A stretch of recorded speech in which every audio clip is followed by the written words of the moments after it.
యేసు ప్రభు వారు బాప్తిజం పొందినప్పుడు ఆయన పరిశుద్ధాత్మ దేవుడు పావురం వల్ల ఆయన మీదకి దిగి వచ్చి ఆయన మీద నిలిచెను అనే మాట చూస్తున్నాం.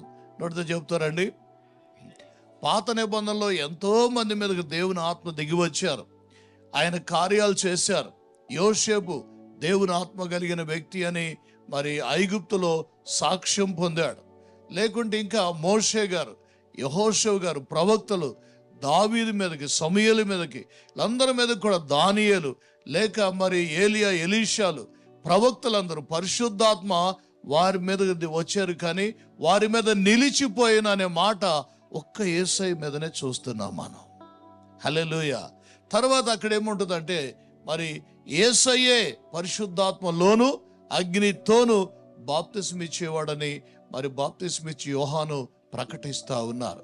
యేసు ప్రభు వారు ఆయన పరిశుద్ధాత్మతో నింపబడిన తర్వాత, దేవుని శక్తితో నింపబడిన తర్వాత 3.5 ఏండ్లు ప్రపంచంలో ఎవరు చేయని అద్భుతాలు చేశారు. సృష్టి మీద మరి తన అధికారం ఏంటో చూయించాడు.